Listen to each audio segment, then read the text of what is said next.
Yes. A very good evening to all of you. शुरुआत करें अपनी कक्षा का।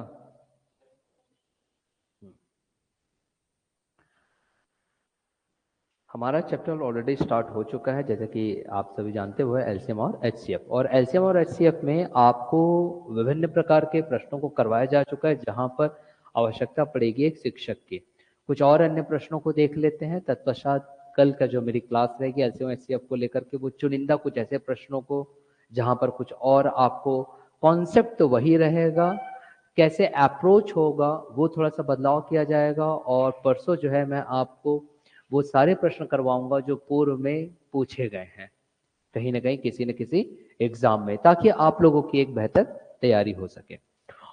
तो चलिए देखते हैं कि आज के जो इस प्रश्न में हम लेंगे एक ऐसे प्रश्नों की बात जहां पे आपको अनुपात की बात की जाएगी। यहाँ देखेंगे अनुपात से संबंधित भी प्रश्न हमारे पास आता है, की बात करते हैं हम। पहले तो आप मुझे फॉर्मूला बता दीजिए, क्या हमारे पास फॉर्मूला था, याद है कि दो संख्याओं का गुणन का मतलब कि multiplication of the to number n1 into n2 किसके इक्वल होता था? एलसीएम और एचसीएफ के गुणनखंड के बराबर, ये था। फिर हमने एक और कॉन्सेप्ट देखा था कि अगर आपके पास HCF दिया गया है, कॉन्सेप्ट याद करिएगा कि यदि आपके पास HCF दिया गया कोई भी वैल्यू, मान लीजिए फॉर एग्जांपल 15 दिया गया है, मान लीजिए उदाहरण के तौर पर, और मुझे संख्या के तौर पर इसको रखना है नंबर्स के इक्वल, तो संख्या के तौर पर रखना था तो हम ऐसा रखते थे कि संख्या 1 या फिर नंबर 1 जो इक्वल हो जाएगा वो 15 गुणित a, या कोई भी एक आप चर ले लेते थे जिसे आप वेरिएबल भी कहते हो।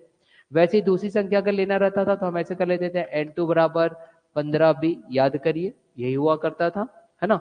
अगर आपको HCF पता है तो फिर आपको अगर एलसीएम ज्ञात करना रहता था, बेटा याद करिए एलसीएम, यहीं पर ही एलसीएम निकालना है। तो मैंने आपको एक और तरीका बताया था कि एलसीएम होता क्या है। यहाँ देखिए, अगर आपको यहीं पर एलसीएम निकालने बोल दे तो पहले आप लिख लो कि आपका एचसीएफ क्या दिया गया है, एचसीएफ। तो एचसीएफ यहाँ पे वैल्यू क्या थी 15, तो आपने यहाँ पे रख दिया 15। अब दोनों संख्याओं में या फिर दोनों नंबर में जो अभाज्य संख्याएं हैं, जिसे आप नॉन डिविजिबल नंबर भी कहते हो, उन दोनों को यहाँ पर रख दिया करते थे गुणनखंड के तौर पर या प्रोडक्ट के तौर पर। यही होता है कि नहीं? तो ये हो गया आपके पास एलसीएम। ये कुछ मैंने आपको कॉन्सेप्ट इससे पूर्व में बता चुका हूं। और एकमात्र फॉर्मूला जो आपने देखा था कि यदि दोनों संख्याएं पता है n1 गुणित n2, और नहीं भी पता है तो दो में से कोई एक ही पता रहेगा, और एलसीएम गुणित HCF, ये हमने देखा था। यह एलसीएम इंटू HCF, ये हमने मान देखा था। अब इन्हीं कॉन्सेप्ट का इस्तेमाल करके कुछ प्रश्नों को हम देखते हैं कि अनुपात में अगर आपके पास प्रश्न दे दे तो आप कैसे हल करोगे।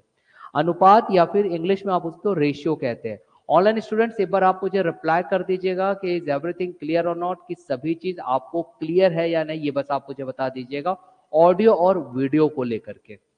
एक और बात, जैसे कि मैं अनुपात को लेकर के बता रहा हूं, मान लीजिए कि अगर कोई आपके पास फॉर्मूला कोई प्रश्न ऐसा दिया गया है कि दो संख्याएं जो है वो अनुपात में है, जिसे आप इंग्लिश में कहते हो कि दो नंबर जो है वो रेशियो में है, कोई दो नंबर रेशियो में दिया गया है या अनुपात में दिया गया है, तो आप इसको किस तरीके से अलग कर सकते हो, कैसे आप संख्या के तौर पर लिख सकते हो।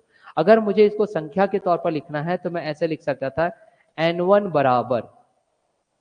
बराबर जो ऊपर है जैसे कि 5, मैं उसे संख्या 1 लेना चाहता हूं या नंबर 1 लेना चाहता हूं तो 5 गुणित a लिख सकता हूं या x लिख सकता हूं या y लिख सकता हूं या z लिख सकता हूं। कोई भी एक चर के साथ आपको लेना होगा, ये याद रखिएगा।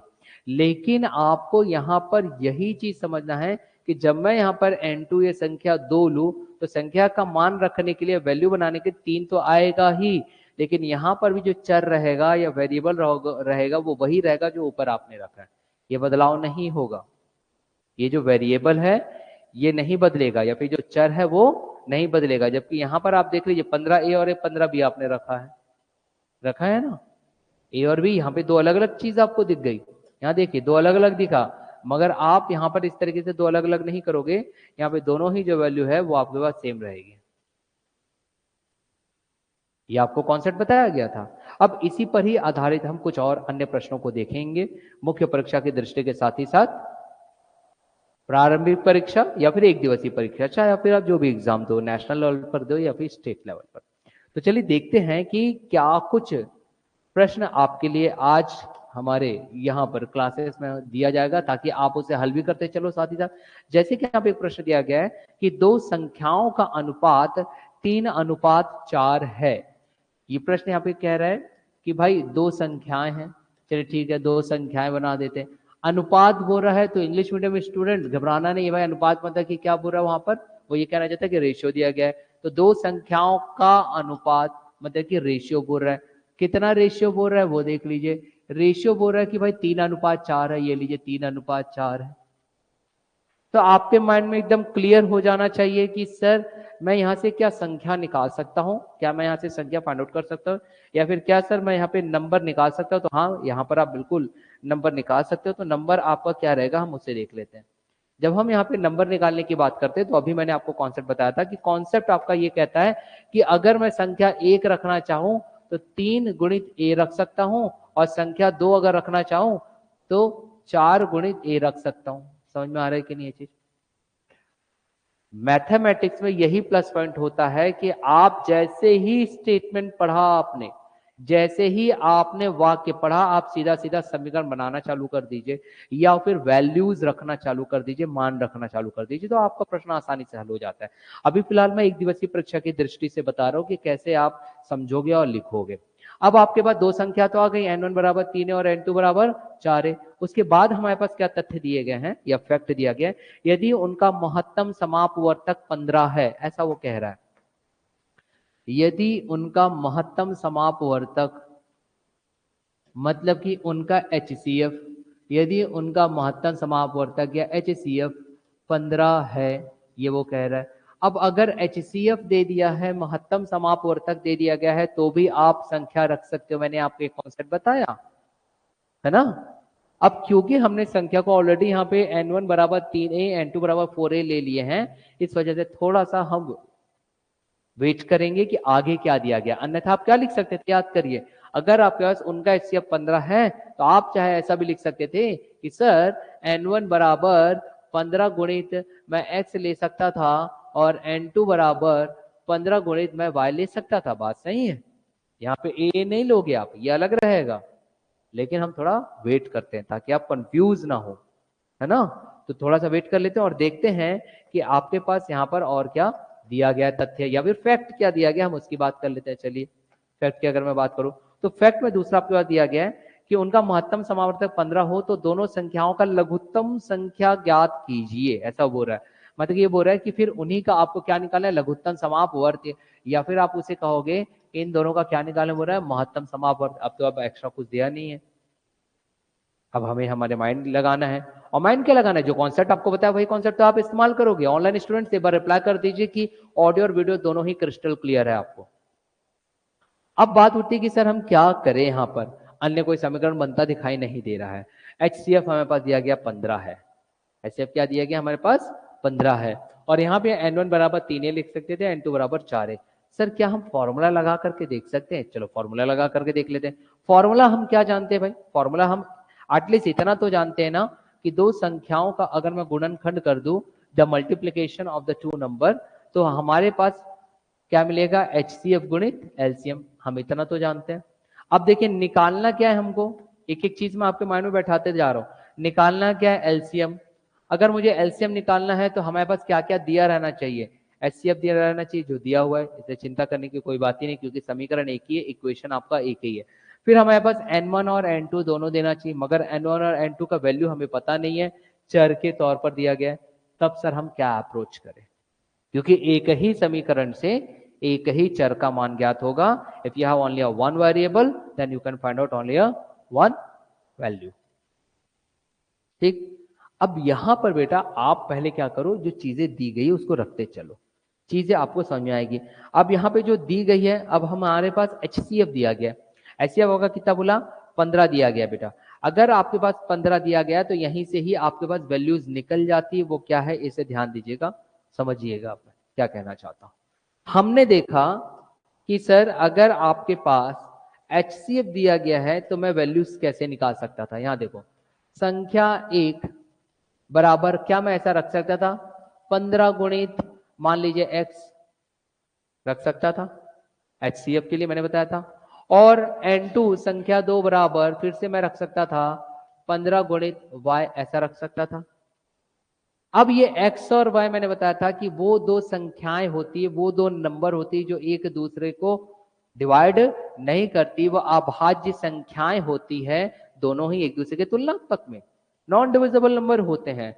और हमारे पास इत्तेफाकन वो चीज दी गई है। कैसे दी गई है?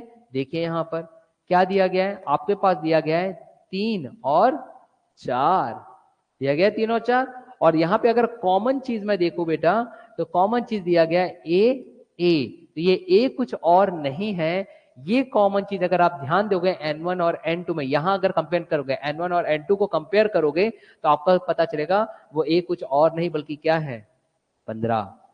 वो ये कुछ और नहीं बल्कि क्या है, 15 है। क्योंकि भैया ये भी यहां देखिए ना आप, ये भी आपके पास N1 है, ये भी N1 है, ये भी N2 है, ये भी N2 है कि नहीं? अगर मैं तुलना करूं और दोनों में अगर मैं तुलना करूं तो कुछ मेरे पास कॉमन आना चाहिए। तो भाई यहां पर कॉमन दोनों में 15 है और यहां पे दोनों में कॉमन ए है, इसका मतलब क्लियर कट है कि वो ए किसका मान है, 15 का। हाँ कि ना? तो सिर्फ अंतर कहां पर आ रहा है? अंतर अगर मैं देखूं बेटा तो आपके पास क्या आ जाएगा, 3 और 4 में। तो 3 और 4 क्या होगा, दोनों अलग अलग संख्या होनी चाहिए। और इत्तेफाकन हमने देखा कि x यहाँ पे अलग है और y यहाँ पे अलग है, देखा ना हमने? तो ये x और y कुछ और नहीं है बेटा, ये x और y 3 और 4 है। तो यहां से मेरे पास संख्या ज्ञात हो जाती है, या नंबर मेरी यहाँ पे वैल्यू निकल जाती है। कैसा निकल जाएगा बताओ? 15 तिया, अब डायरेक्ट वैल्यू रखते चलो, अब घबराना क्या, डायरेक्ट आप वैल्यू रखिए, आपके पास आंसर आ जाएगा। N1 मतलब कि 15 तिया कितना होता है, 45। N2 15 चौक 60। इतना क्लियर हो गया है ना? ये समझा रहा हूं इसलिए समय लग रहा है, अन्यथा ये तो ओरली सॉल्व हो जाता है ना? अब यहाँ देखिए आपके 45 आ गया और 60 आ गया, अब आपको क्या करना है, रखना ही है तो ना यहाँ पे वैल्यू, यहाँ पे वैल्यू रख दो। ये आ गया आपके 45, ये गुणित आ गया 60 और h कितना दिया गया था, 15। एलसीएम निकालना है तो 15 चौक 60 और 4 गुणित 45 कर दीजिए, उत्तर ज्ञात हो जाएगा। कितना होगा 45 चौक 180, ये आ गया LCM। समझ में आया? चीजें समझ में आई है ना? पहले इसको लिख लो, फिर मैं आपको एक अप्रोच बताऊंगा मुख्य परीक्षा की दृष्टि से कि आप इसे कैसे लिख सकते हो। चीजें लिखते चलो। और मैं अगर आपको कुछ प्रश्न कराता हूं तो ये आपका कर्तव्य है कि आप घर जाकर के इसे प्रैक्टिस करो, इससे अधिक से अधिक प्रश्नों को बनाओ। कम से कम मैंने जो आपको एक प्रश्न जो बताया उससे संबंधित प्रश्नों को तो हल करिए घर जाकर के, है ना? कि गणित में ऐसा नहीं है कि आपने यहाँ पर 5 या 6 या 10 प्रश्न आपने कर लिया और घर जाकर के आप प्रैक्टिस ही नहीं किए तो आपसे गणित बन जाएगा, ऐसा कुछ नहीं है भैया। गणित के क्षेत्र में नहीं है। मैं आपको अन्य और भी विषय लूंगा आगे जाकर के, जैसे कि हो सकता है इसी वीक या सोमवार से मैं आपको साइंस भी लेना चालू करूं। तो साइंस में मैंने एक बार जो बताया आप उसे याद कर लोगे, है ना? साइंस जाकर के आप याद कर लोगे, मगर गणित में इससे संबंधित प्रश्नों को आपको बनाना पड़ेगा। तो समझिए, हालांकि साइंस में भी कॉन्सेप्ट लगेगा कैसे चीजें हो रही है, पर आप याद करके आप उसे कर सकते हो कि कक्षा में जो बताया गया है वही सही है। मगर यहाँ पर तो आपको प्रैक्टिस करनी होगी। चलिए अब देखें इसको, लिखना रहा तो हम कैसे लिख सकते हैं, अब देखते हैं। लिखना रहा तो हम क्या कर सकते थे, यहाँ देखें हम ऐसा लिख सकते थे कि भाई मैंने लिखा चलो हल। अब सबसे पहले हमारे पास निकालने क्या बोला था, एलसीएम निकालने बोला था। अब एलसीएम ज्ञात करने से पहले हम क्या लिख सकते हैं, संख्याओं को लिख सकते हैं। संख्या को क्या लिख सकते हैं, सिंस मतलब चूंकि आपके पास क्या दिया गया है, हमने माना कि या फिर सिंस संख्या 1 बराबर क्या आ जाएगा, 3 गुणित a, आप रख दो क्योंकि अनुपात में आपके पास दिया गया है ना? या फिर अगर आप इसे लिखना चाहो तो आप ऐसा लिख सकते थे, यहाँ देखो सिंस n1 बटे n2 n1 bye n2 is equal to 3/4 या 3:4 ये दिया गया है हमारे पास। तो यहां से आपके पास पता चलता है कि n1 को हम ले सकते हैं 3a और n2 को हम ले सकते हैं 4b। दो अलग अलग रहेगा देवी, ठीक है? ठीक है, अनुपात के खेल में है, ठीक है? सॉरी क्या रखा मैंने, हाँ ठीक ठीक ठीक ए, ठीक है? HCF के फॉर्म में तो बाद में आएगा। ये समझ में आया ये चीज, क्योंकि आपने अनुपात या रेशियो अलग किया है। तो N1 और N2 आपके पास आ गया। अब जब आपके पास N1 और N2 आ गया तो अब आप क्या करोगे, आप लिखोगे अकॉर्डिंग टू क्वेश्चन, प्रश्नानुसार हम जानते हैं कि हमारे पास HCF कितना दिया गया है, HCF कितना दिया गया हमारे पास 15 ये दिया गया है। तो जब HCF 15 दिया गया तो यहां से हमारे पास क्या निष्कर्ष निकलता है, निष्कर्ष ये निकलता है कि हम संख्या निकाल सकते हैं। संख्या एक क्या हो जाएगा 3 गुणित 15, 3 गुणित 15, 3 गुणित क्या आ जाएगा 15 बराबर कितना आ जाएगा 15 तिया 45। क्लियर हो गया। दूसरा आपके पास क्या आ जाएगा N2, N2 बराबर कितना आ जाएगा 4 गुणित A, मतलब 4 गुणित 15, तो 15 चौक कितना हो जाएगा 60, ये आपने 60 रख दिया। यहाँ पे कोई परेशानी किसी को, यही तो हमने सॉल्व किया था। इस पर ना जाना सर यहाँ पे अभी A रखे वहां पे XY रखे थे, अरे भैया कुछ भी वैल्यू रख सकते हैं ना, उससे क्यों चिंता करना। यहाँ पे A रखा, हो सकता है वहां पे मैं बाद में B रख दूं, C रख दूं, वेरिएबल तो कुछ भी हो सकता है ना, चर तो कुछ भी हो सकता है। लकीर के फकीर नहीं बनना सर, वो वाले फलाने प्रश्न में आपने x रखे थे यहाँ पे आप y रख रहे हो, अरे उससे फर्क नहीं पड़ता भाई, कॉन्सेप्ट आपका सेम होना चाहिए बस। ठीक, अब यहाँ देखते हैं, अब ये आपने रख दिया बेटा, अब आपके पास क्या आना चाहिए, फॉर्मूला को अप्लाई करना चाहिए। तो आप अगर लिखना चाहो तो आप लिख सकते हो सूत्र को अपनाकर, या फिर अप्लाइंग द फॉर्मूला। तो फॉर्मूला को अगर अप्लाई किया जाएगा या सूत्र को अपना करके, तो हमारे पास सूत्र क्या है बेटा, आप वो लिख लीजिए। सूत्र आपके पास क्या है, फॉर्मूला। फॉर्मूला आपके पास ये कहता है कि दो संख्याओं का गुणनखंड n1 गुणित n2 बराबर क्या आ जाएगा HCF गुणित क्या आएगा LCM। वैल्यू रखते चलो, n1 और n2 आपके पास कितना दिया गया है 45 और 60, तो ये 45 गुणित 60। यहाँ एरो जरूर बनाना है, एरो का मतलब ये होता है कि आपने लाइन चेंज किया है और एक नया समीकरण आपने निर्माण किया या इक्वेशन आपने बनाया है। और बराबर क्या आएगा 15 में H और ये LCM। अब बस गुणा भाग आपको करना है, देयरफॉर मतलब कि अब इसलिए आपके पास क्या उत्तर आ रहा है, तो उत्तर क्या आ रहा है LCM इक्वल टू, अभी आपने किया था 15 चौक और 45 गुणित 4, तो 45 चौक कितना आया था आपका 180। और फिर आप इसे क्या कर लोगे, डब्बे में बंद कर लोगे, और अगर बेहतर जगह दिया गया तो आप यहाँ पे आंसर लिख सकते हैं। ये है इसका एक प्रोसेस, कितना 180। ठीक,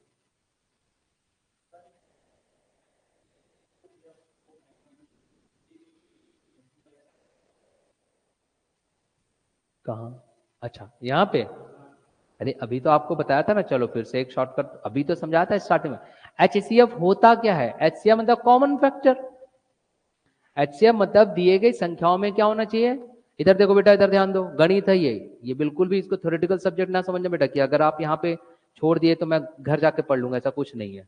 छोड़ दिए मतलब छूट गया है ना, समझिए छोटी छोटी चीज बहुत बड़ी चीज होती। शक्तिमान देखते थे आप लोग बचपन में, कभी छोटे रहे होंगे बेटा, साइकिल चला कर जब स्कूल जाते होंगे, पैर नहीं पूरता होगा तो ऐसा ऊंचा ऊंचा करके ऐसा चलाते होंगे, ऐसा चलाए हो कभी, तो आपको याद होगा शक्तिमान बोलता था छोटी छोटी बातें मगर मोटी बातें, ये वही छोटी बात है। कैसे, अभी जैसे कि प्रश्न उठा है कि सर हम कैसे जानेंगे कि हम यहाँ पे 15 रखेंगे, अरे आप बिल्कुल जानोगे भाई, आपके पास भगवान का, ईश्वर का, खुदा का, अल्लाह का, गॉड का दिया गया मस्तिष्क है, और वो आपको यही कहते हैं। जैसे उदाहरण के तौर पर मान लीजिए, मैं एक उदाहरण के तौर पर कोई भी एक प्रश्न ले लेता हूँ, कोई भी उदाहरण के तौर पर यहाँ पे ले लेता हूँ, जैसे कि 15 ले लिया, चलो 15 नहीं लेता, 15 यहीं पे नंबर ऑलरेडी आ रहा है, हम ले लेते 18, तो कहीं नहीं आया ना, चलो 18 ले लेते हैं, 18 और एक ले लिया 20, दो संख्याएं आपको दिख रही है।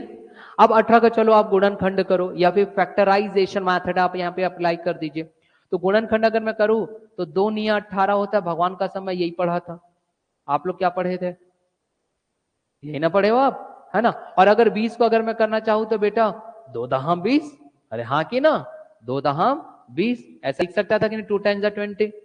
अब मैं ये आपको प्रश्न करो कि नहीं भैया अब आपको 18 और 20 का HCF निकालना है, महत्तम समापवर्ती आपको निकालना है सर, निकाल करके बताइए, तो घबराने की क्या जरूरत, बोलना ये तो ठीक वैसे ही है कि मार्केट में गया, गुपचुप लिया और मुंह में खाया और फिर उसके बाद पापड़ी मांगने लगा ना सर, इतना आसान। HCF बराबर क्या होता है, HCF बराबर मैंने आपको बताया कि आपके पास जो संख्या दी गई है, जो समान है, जो कॉमन है, वही आपका HCF है। तो दोनों में HCF क्या हो गया, या महत्तम समापवर्त 2 हो गया ना भाई साहब, 2 हो गया ना, हाँ कि ना। और क्या 9 और 10 दोनों अलग है, हाँ अलग है। क्या 9 और 10 दोनों एक दूसरे के तुलनात्मक, इन कंपेरिजन टू अभाज्य संख्याएं हैं कि नहीं, बिल्कुल अभाज्य। अब ये मत बोलना सर 10 से भाग दे दूंगा, अब ये वो दशमलव में आएगा, मैं परफेक्ट डिविजिबल नंबर की मैं बात कर रहा हूँ, जो पूर्णतः विभाजित हो जाए ऐसी संख्याओं की मैं बात कर रहा हूँ। तो 9 और 10 दोनों में अलग है कि नहीं, अरे हाँ कि ना, है ना। तो भैया अगर मान लीजिए मुझे थोड़ा स्टैंडर्ड फॉर्मेट में लिखना है, कुछ अलग करके लिखना है, दूसरों से अलग दिखाना है, दूसरों से अलग दिखाना है, करते हैं वही कार्य है, बस तरीका बदल देते हैं, तो दूसरों से अलग हो जाता है। अरे हाँ कि ना। दीपावली में देखते हैं कि रंगोली हमारे घर में डाला नहीं, बगल में आ चुका है, तो उसकी रंगोली चुरा उरा कर थोड़ा सा अलग से डिजाइन बना देते हैं, रंग अलग कर देते हैं, हमारा अपना अलग बन जाता है। ठीक वैसे ही 9 अलग अलग है, और मैं अगर इसको ऐसा लिख दूं 2 गुणित x, जहां पे x का मान कुछ और नहीं 9 है, तो कोई गुणा कर सकता हूं क्या? यहाँ पे गुणा कर दिया क्या? नहीं। जहां पे अगर मैं चाहूं तो बता सकते, तो भैया मैं कुछ नहीं x बराबर 9 लिख दिया, ये भी गणित कहता है। बात सही है ना? बात सही है ना? अरे हाँ कि ना, मुड़ी हिलाओ एक बार, है ऐसा। दूसरा, अगर मैं इसे चाहूं तो 2 गुणित 10 की जगह, क्योंकि 9 और 10 दोनों अलग है, तो इसलिए यहाँ पे फिर से x रख सकता हूँ क्या? नहीं रख सकता। मैं अगर यहाँ पे y रख दूं और कोलोन बना करके बोल दूं भैया y कुछ और नहीं है बल्कि 10 है, तो कोई गुनाह कर दूंगा क्या भैया? नहीं कर दूंगा ना गुनाह। तो अब आप मुझे बताइए, यहाँ पे अगर मैं 18 को 2 गुणित x रख दिया, उदाहरण के मैं तौर पे दे रहा हूँ, 20 को 2 गुणित y भर दिया, जहाँ पे मैं पहले से डिफाइन करते भैया x और y वो दो संख्याएं जो आपस में दिख ही रही कि दोनों अलग है, दिख रही ना अलग, ठीक जैसे 9 और 10 अलग थी, मगर समान क्या था? 2। दोनों में समान क्या है? 2। तो ये दो दोनों में क्या है? 18 और 20 में HCF, दोनों में क्या है? HCF।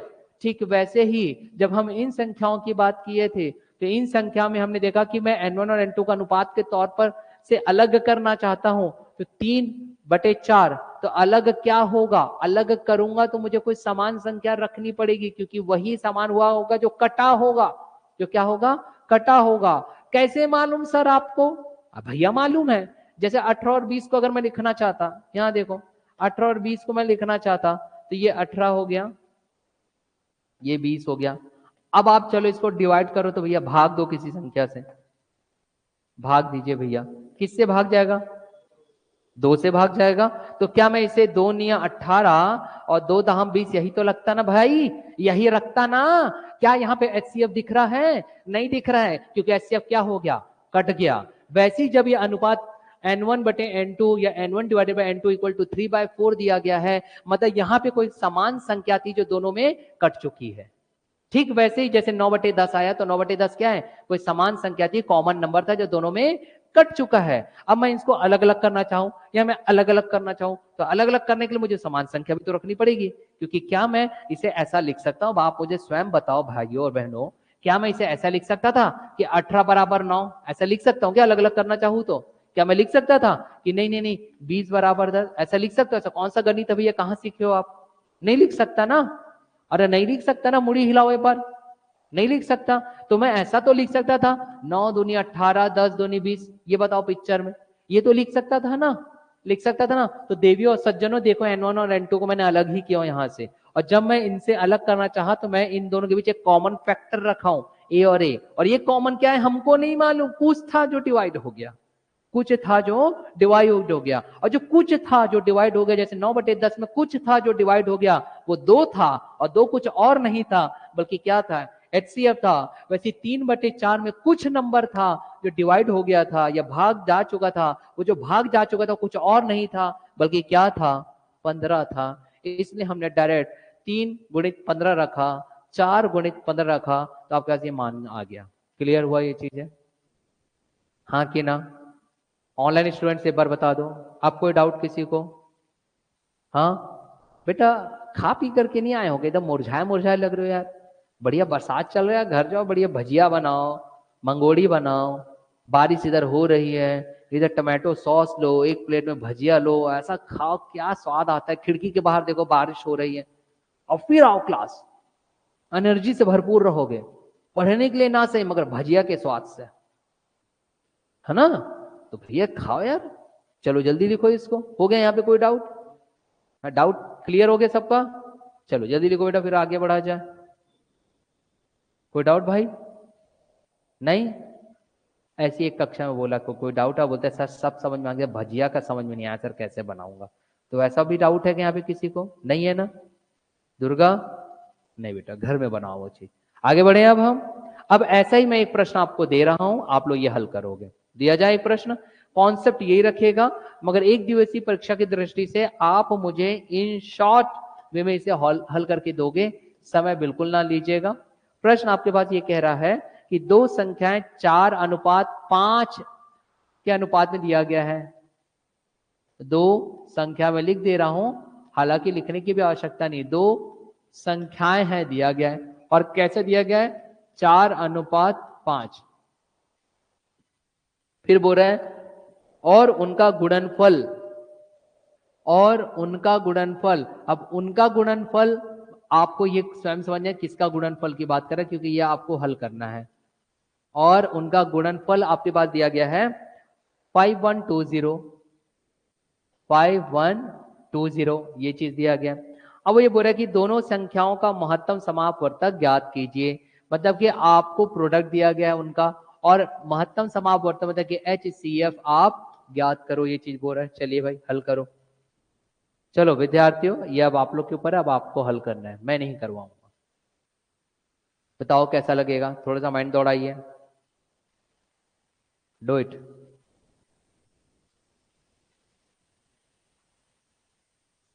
कैसे होगा ये बताओ।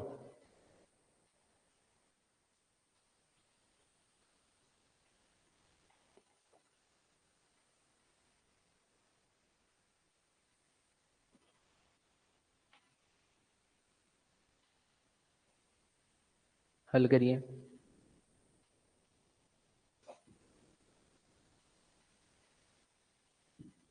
आ रहा है समझ में? प्रश्न में थोड़ा सा बस बदलाव ये किया गया है कि उनका गुणनफल दिया गया और HCF निकालने बोला है। गुणनफल मतलब कि the product of the given two number you have, और अब आपको HCF निकालना है। तो कैसे हल करेंगे, क्या कुछ हम सोच सकते हैं इसके बारे में, ये आपको देखना है।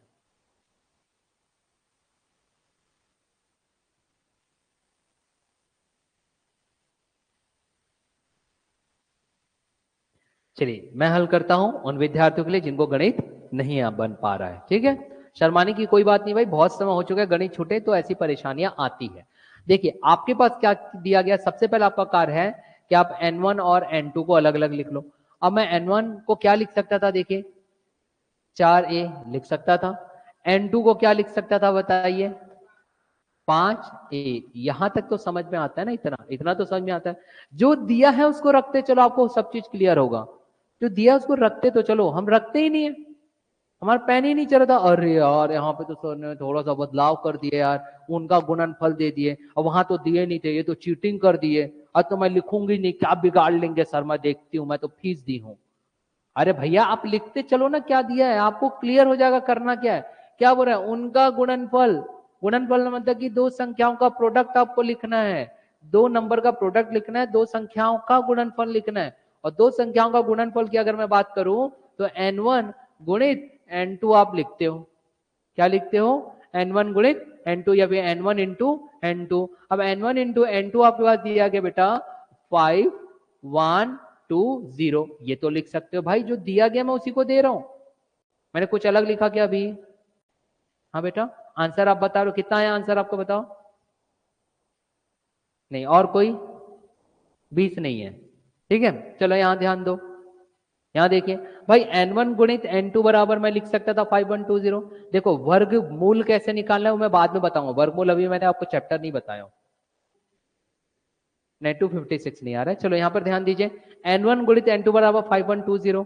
अब भाई N1 और N2 का गुणा करने बोल रहे हैं ना भाई, क्या करने बोल रहे हैं, गुणा करने, मल्टीप्लाई करने बोल रहे, तो वैल्यू रख दो ना भाई। ये 5 और 4 है तो 5 चौक 20, 5 चौक 20। तो मैं यहां पे अगर मैं ऐसा रख दूं 5 चौक 20 गुणा A गुणित A का वर्ग होता है बेटा, ये मैंने पढ़ा था बचपन में, जब मैं छोटा बच्चा था, बड़ी शरारत करता था, स्कूल से भागा करता था, तब A गुणित A का वर्ग लिखा करता था, याद है।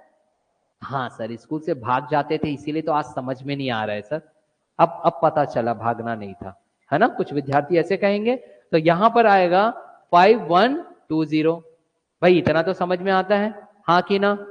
अब पिक्चर में बेटा ये दिख रहा है कि भाई मुझे इसको डिवाइड करना है, भैया तो शून्यम शून्यम चल बसे, जो चल बसे वापस नहीं आते। अब 2 से आप इसको भाग दे दीजिए 512 को, कितने से जाएगा, जल्दी भाग दीजिए। 512 को भाग दीजिए 2 से। Very good, 256। तो यहां पर मुझे मिल रहा है बेटा, मैं यहां पे अलग से लिख देता हूं ताकि आपको क्लियर कट दिखाई दे। मैं यहां पे लिख सकता था कि a का वर्ग बराबर, यहां देखिएगा, हम लिख सकते थे a का वर्ग बराबर 512 को 2 से भाग दूंगा तो 256। हाँ कि ना? अब भाई a का मान निकालना है तो वर्ग को अगर मैं पक्षांतर कर दूं या ट्रांसफर कर दूं तो वर्गमूल बन जाता है, हाँ या ना? है ना?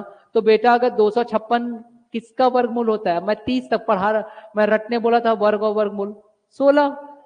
अब जो पढ़े हैं वो बताएंगे, जिसको नहीं मालूम वो मुड़ी खु जाएंगे, वो आप लोग के ऊपर, है ना? तो आपके पास a बराबर आएगा बेटा वर्गमूल 256, और वर्गमूल 256 कुछ और नहीं है बल्कि क्या है? 16 है। तो a का मान 16। तो a क्या है हमारा? HCF। भाई दोनों में जो कॉमन रहता है भाई तो HCF होता है। तो a का मान 216, मतलब ये कुछ और नहीं बल्कि क्या है? HCF। यहां पे किसी को कोई डाउट? अब बताओ, कोई नया कॉन्सेप्ट बताया क्या? कुछ नया चीज दिया बेटा? नहीं, वही था यार, बस घुमा फिरा के परोस दिया गया। इससे पहले जो थाली लाई गई उसमें इमरती जलेबी थी, इमरती जलेबी इसमें भी थी, बस आसपास मैंने पत्ते से सजा दिया बढ़िया, तो आप लोगों को अलग रहने लगा। भाई आप देखिएगा चीज वही रहती है, होटलों में आप जाओगे चीज वही मिलेगी, मगर सजा धजा के दे दिया जाता है तो उसका रेट बढ़ जाता है, और तब आपको लगता है चीजें अलग है। अलग नहीं बेटा, खाओगे वही जो सेंटर में है, आसपास में सजा हुआ तो सजावट के लिए है ना? वो होटल मैनेजमेंट कहलाता है, ये हमारा मैथमेटिक्स मैनेजमेंट है। समझ में आया जी? आगे बढ़ा जाए। बेटा मुस्कुराते रहा करो यार, क्योंकि आप सुराज में हो भाई, मुस्कुराओगे तो हमको भी अच्छा लगता है। अगला प्रश्न हम देखते हैं। फिर से मैं एक प्रश्न आपको देता हूं, आपसे प्रश्न बने तो ठीक, ना बने तो फिर तो मैं आपको बताऊंगा है। ठीक, ऑनलाइन स्टूडेंट्स आप लोग भी एक बार रिप्लाई करते रहा करो कि चीजें जो है आप लोगों को समझ में आ रही है, और समझ में आने के लिए करना कुछ नहीं भाई, एक लाइक वैसे ही देना है जैसे कि आप फेसबुक और इंस्टा में देते हो, रील देखते हो फट से लाइक मार देते हो, एक लाइक हमें दे दो, इसमें क्या बुरा है? चलिए आगे देखा जाए। प्रश्न यहाँ देखो, प्रश्न अब आपके पास ये कह रहा है बेटा, फिर से वैसा ही प्रश्न दे रहा हूं, अब आप लोग बनाओगे, गलती ना करना। दिया हुआ है दो संख्याओं का अनुपात, दिया गया है कि दो संख्याएं हैं आपके पास और दो संख्याओं का अनुपात है। अनुपात अंदर रेशियो है 2 नंबर का, तो दो संख्याओं का अनुपात यहाँ पे बोल रहा है 7:9, मतलब 7:9, ये दिया गया है। फिर वो कह रहा है कि दोनों संख्याओं का अंतर 10 है। यहां पे कह दिया कि आपके पास जो दोनों संख्याएं हैं, दोनों संख्याएं, उनका अंतर, तो दोनों संख्याओं का अंतर, संख्याओं का अंतर आपके पास दिया गया है, और अंतर मतलब कि the difference in between the two number, अंतर आपके पास बोल रहा है 10 है, ये लीजिए 10। अब ये प्रश्न कहना चाहता है कि आप इनमें दोनों संख्याओं में, जैसे कि अभी हमने संख्या 1 संख्या 2 निकालना अगर चाहते तो याद करो HCF से गुणा कर देते थे। यहाँ पे हो रहा है कि संख्याएं ज्ञात करिए, और ये ना कह करके इन शॉर्ट कहती कि भाई आप मुझे सिर्फ बड़ी संख्या निकाल करके बता दो, बड़ी संख्या क्या होगी? तो भैया बड़ी संख्या निकालने के लिए तो छोटी भी निकालना पड़ेगा ना, तभी तो पता चलेगा, जब तक तुलना नहीं करोगे तो, है ना? कैसे बड़ी संख्या निकालने में पता चल जाएगा? नहीं पता चलेगा जब तक आप एक दोनों संख्या ना निकालो। तो इन शॉर्ट अगर मैं देखूं तो निकालना तो आपको दोनों ही संख्या है, निकालना आपको दोनों ही संख्या, तभी तो आप तुलना कर पाओगे ना, बड़ी कौन सी छोटी कौन सी है। चलो भैया सॉल्व करके बताओ क्या सोच रहे हो, आप क्या सोच रहे हो बस वो देखिए। मैं नहीं कह रहा हूं कि आप मुझे हल करके दो, उसके लिए तो मैं हूं ना आप लोगों के साथ। आपका एक अप्रोच क्या है, आप सोचते कैसे हो कि सर मैं ऐसा बना सकता था क्या, बस ये देखिए आप। और जिनसे बनता है बनाइए, वरना मैं तो आपको बनाऊंगा ही, समांतर तौर पर मैं आपको बना करके दूंगा, चिंता बिल्कुल ना करिएगा, हम आपके साथ हैं। सोचिए जरा,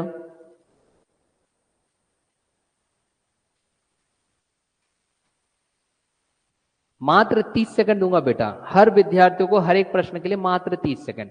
जैसे ही आपका 30 सेकंड हो जाता है या फिर 15 सेकंड के आसपास जाते हो, मैं तुरंत बनाना चालू कर दूंगा, क्योंकि इससे एहसास हो जाता है कि आप लोगों से बनने में थोड़ा और विलंब लगेगा। मैं ये नहीं कह रहा हूं नहीं बनेगा, विलंब लगेगा। कोई चीज असंभव होती है क्या? नहीं। कोई चीज इम्पॉसिबल है बेटा? आप लोग मुझे बताओ। नहीं है। पता है क्यों इम्पॉसिबल की? एक बार स्पेलिंग आप लोग मुझे बता दो भैया क्या है। IMPOSSIBLE, यही है। तो इम्पॉसिबल कोई भी दुनिया में इसलिए नहीं है बेटा, हमने बचपन में पढ़ा था, क्योंकि ये खुद में कहता है आई एम पॉसिबल, है ना। इम्पॉसिबल खुद क्या कहता है, आई एम पॉसिबल। भाई बात सही है ना। तो मुड़ी एक बार हिलाओ, मुस्कुरा दो जोर से, दांत को खिसिया दो बेटा, है ना। चलो आगे बढ़ा जाए फिर। अब हम देखते हैं कि सर अब हम इसे हल कैसे करेंगे। यहां देखिए भाई, हाँ कितना उत्तर आया बेटा, बड़ी संख्या 45। वेरी गुड, बिल्कुल सही उत्तर आया भाई, जिस विद्यार्थी ने हल किया है। हल ऐसा होगा कि भाई दो संख्याओं का अनुपात 7:9 है। अब मुझे बताओ, क्या मुझे बार बार 7 और 9 अलग अलग करके लिखूं क्या मैं डायरेक्ट नहीं लिख सकता? अगर आपको समझ में आ चुका है कि सर दो संख्याओं का अनुपात अगर 7:9 है, means the ratio of the to number अगर आपके पास दिया गया है, तो एक संख्या 7A होगी तो दूसरी संख्या 9A होगी। गुनाह कर दूंगा अगर ऐसा मस्तिष्क में सोच लूं तो। देखो कैसे 30 सेकंड में हल होता है बेटा, इसलिए बोला जाता है इससे प्रैक्टिस करिए। तो एक संख्या अगर मैं 9A ले लेता और दूसरी संख्या अगर मैं 7A ले लेता, कोई गुनाह कर देता क्या? नहीं ना, इतना तो समझ में आता है। और दूसरा बोला कि दोनों का अंतर, ये लो अंतर में क्या करना पड़ता है, एक तो डंडी तो खींचना माइनस बनाने के लिए, और अंतर आपके पास कितना दिया गया 10, ये भी कोई गुनाह कर देता क्या? दिख ही रहा है भाई दो संख्या 7 और 9 के अनुपात में, तो एक होता 9A और एक होता 7A, और दोनों संख्याओं का अंतर या difference of the to number आपके पास कितना दिया गया है, 10 दिया गया है। तो ये तो मैंने वही लिखा ना जो प्रश्न में दिया गया है, और उत्तर आपका 45 आया। वेरी गुड, उत्तर क्या आएगा, 45 आएगा। तो क्या यहाँ पे कोई तकलीफ है बेटा? नहीं है ना? अरे हाँ कि ना। अब भाई मुझे बताओ, कौन बताएगा कि 9 में से 7 जाएगा तो कितना बचेगा? 3। मैं तो बचपन में 2 पढ़ा था, 2024 में बदल गया गणित। नहीं तो भाई 9 से 7 जाएगा तो कितना बचेगा, 2A बराबर कितना, 10। हाँ कि ना? अब पहाड़ा याद करो बेटा, 10 को 2 से भाग दीजिए, 2 पंचे 10, 2 5 जा 10। तो भाई A बराबर क्या मेरे पास 5 आता कि नहीं बेटा? अरे हाँ कि ना जी। अब बेटा कौन ऐसा विद्यार्थी है जो ये ना बता पाए कि अगर मैं सर 5 निया कर दूंगी, ये देखो ना A का मान क्या है 5, तो 5 निया बेटा 45, 5 9 45, वही तो बड़ी संख्या होगी ना। अभी हम बोल वाह वाह वाह कैसे बोल दिए, 7 में तो एक गुणा ही नहीं किए, तो 7 पंचे 35। अरे इतना तो समझ में आता है जी। तो बड़ी संख्या कौन सी होगी, the biggest value is nothing but 9 into A। तो 9 में से 9 में A को गुणा कर दूंगी, तो 9 में से A को गुणा कर दूंगा बेटा, तो क्या आएगा 9 गुणित 5, और 5 निया 45। ओरली सॉल्व होता बेटा, पेन टच करने की जरूरत ही नहीं थी इस प्रश्न में। तो इस प्रश्न में पेन टच करने की जरूरत ही नहीं थी, क्लियर दिखता अगर यार 2 का अंतर मतलब 9 में से 7 जाता, 2 बचता, 2A बराबर 10 आता, तो 2A बराबर 5, तो 9 पंचे 45, 10 सेकंड में हल था ओरली। इसलिए यू नीड प्रैक्टिस, सिर्फ सिर्फ किसकी आवश्यकता है हमको, प्रैक्टिस के। आगे बढ़ू बेटा, आगे बढ़ाया जाए। चलो अगर कहीं पे ना समझ में आए तो आप लोग पूछ लिया करो, पूछना आपका अधिकार है। अब अगर इसको लिखना रहता मुख्य परीक्षा की दृष्टि से तो कैसे लिखते हैं भाई, वो भी तो जरूरी था आप लोगों को बताना कैसे लिखते हैं। बताऊं, यहाँ पर एक अप्रोच बताते चलता हूँ साथ ही साथ में, और कहीं नहीं बता पाता हूं ना अप्रोच, आप लोग मुझे एक बार टोक दिया करो कि सर एक बार ये बता दीजिए इसको कैसे लिखेंगे। भाई लिखने का तरीका मैं एक जैसा ही रखूंगा बेटा, पूरे के पूरे आपके गणित के इस जो भी आपका सीरीज चलेगा, ताकि आपके माइंड में बैठ जाए कि मैं इसे लिखूं कैसे। मैं बार बार नहीं बताऊंगा ना, तरीका एक ही रहता है। क्या तरीका रहता है, यहाँ पे आप लिखते हो हल, सब सर्वप्रथम आप लिखोगे यहाँ पे हल। अब आपने हल लिख दिया, हल लिखने के बाद बेटा अब आपका काम क्या है, अब आपका काम यह है कि आपने लिखा कि दो संख्याएं आपको चाहिए, है ना, और दोनों संख्या किस में दिया गया था, अनुपात में दिया गया। अगर दोनों संख्या अनुपात या रेशियो में दिया गया तो आप कैसे लिखते हो कि माना की, क्या लिखोगे बेटा, माना की। माना की में आप क्या लिख सकते हो, सिंस, हाँ कि ना। और सिंस आपके पास दो संख्या दी गई है, n1 बटे n2 इक्वल टू क्या था, 9/7, ये दिया गया था कि नहीं, है ना। अब 9/7 दिया गया है, तो यहां पर मेरे पास n1 की वैल्यू आ जाती 9A और N2 की वैल्यू आप लिख सकते थे 7A। ये लिखने का तरीका मैं आपको बता रहा हूं मुख्य परीक्षा की दृष्टि से, ये आ गया। अब आपको मालूम था कि दोनों का अंतर 10 है, तो आप लिखिए प्रश्नानुसार, या प्रश्नानुसार लिखो या अकॉर्डिंग टू क्वेश्चन लिखो, वो आपके ऊपर है ना। ये भी लिखोगे कोई गलत नहीं है बेटा, ये मैथमेटिक्स में ही आता है। तो अकॉर्डिंग टू क्वेश्चन लिखो या प्रश्नानुसार लिखो।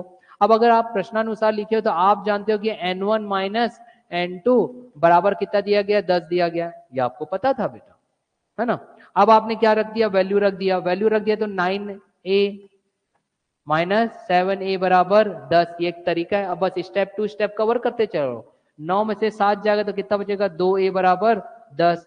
फिर आपके पास कितना आ जाएगा, आप सीधा लिखो, तो आप इसे डिवाइड कर दीजिए यहीं कहीं अगर चाहो तो, ऐसा 2 एकम और 2 पंचे 10। या फिर अगर आप ऐसे डिवाइड नहीं करना चाहते, आप एक स्टेप बढ़ाना चाहते हो, आपके पास जगह है, तो आपको बेटा फिर ऐसा लिखना पड़ता। मान लीजिए मैं उनके लिए बता रहा हूँ जिनको स्टेप बनाना है, कुछ नहीं बन रहा है, बस यही एक प्रश्न बन रहा है, तो भाई आप समय लीजिए, ऐसा भी होता है ना। तो यहां पे आता A बराबर 10/2, ऐसा भी होता है भाई। 3 घंटा बैठना है सर, क्या करे, एक ही ठो बन रहा था तो उसी को घसीटे पड़ा, तो ऐसा भी कर सकते हो। अरे होता है मैडम, आप पेपर देने जाइए होगा। तो फिर आपके पास क्या आ जाएगा, A बराबर, यहां देखिए, तब आप क्या लिख सकते थे, आप ये लिख सकते थे कि देयरफॉर, इसीलिए A बराबर कितना आ गया, 5, 2 पंचे 10, हाँ कि ना। अब बेटा 5 आ गया है, तो अब आप क्या जानते हो, हम जानते हैं नाव, अंग्रेजी में नाव लिख दो, या फिर हम जानते हैं, क्या जानते हैं, हम जानते हैं कि हमारे पास चूंकि N1 बराबर 9 गुणित A है, इसलिए N1 का मान कितना हो जाएगा, 9 गुणित 5, तो 9 पंचे 45, 9 पंचे 45, ऐसा देयरफॉर लगा लो। ये पिक्चर समझ में आई कि नहीं बेटा, पहले बताओ, ये पिक्चर समझ में आई, हाँ कि ना। अब यही प्रोसेस आपको दोबारा अपनाना है, यही प्रोसेस आपको दोबारा अपनाना है प्रक्रिया N2 के लिए। और आपने देखा कि अरे अरे अरे अरे, जगह ही नहीं बची यार, यहां तो खत्म हो गया लाइन, क्या दिखाई दिया आपको, अरे अरे अरे अरे, ये तो लाइन खत्म हो गया, आप कहां लिखो। अगला प्रश्न आ गया नीचे मुख्य परीक्षा में, तो हम कैसे करें, घबराना नहीं है। गणित ये कहता है कि आप इसके लिए एक चिन्ह का इस्तेमाल कर लीजिए जिसको बोलते हैं सिमिलरली, ये इस तरीके का, देख लेना पुस्तकों में होता है। सिमिलरली मतलब इसी तरह, सिमिलरली अंग्रेजी में इसको बोलते हैं सिमिलरली, और आप इसे बोलोगे इसी तरह। अब इसी तरह आपके पास क्या होगा बेटा, आपके पास होगा N2 बराबर, अब सीधा मान रख दो, N2 बराबर 7 इंटू ए, तो 7 पंचे कितना जाएगा, 35, 35। क्लियर हो गया, समझ में आया। तो आपके पास बिगेस्ट नंबर क्या हुआ, आप चाहो तो बिगेस्ट नंबर लिख सकते हो कि ये बड़ा नंबर कौन सा है, N1 बराबर 45, बड़ी संख्या। समझ में आया भाई। अब देखिए आपके मुख्य परीक्षा में एक चीज मैं बता रहा हूं, वो भी ध्यान दीजिए बेटा। मुख्य परीक्षा में जब ऐसा आप कोई प्रश्न को हल कर लो, तो उसके बाद 1 से लेकर के 2 नंबर के मध्य आपको किसी क्वेश्चन के आंसर को चेक करने का भी देता है। और ये हम कक्षा 7वीं 8वीं में पढ़ा करते थे। तो चेक कैसे करेंगे, छोटा सा जो स्पेस रहता है वहां पे चेक करना है, तो दोबारा इतना सारा नहीं बनाना पड़ता बेटा। इससे पहले जो प्रारंभिक परीक्षा की दृष्टि से जो कॉन्सेप्ट बताया ना, शॉर्टकट तरीके से लिखो, वैसे दोबारा यहाँ हल करके देख लो, जो भी आपका तरीका आपने सीखा है।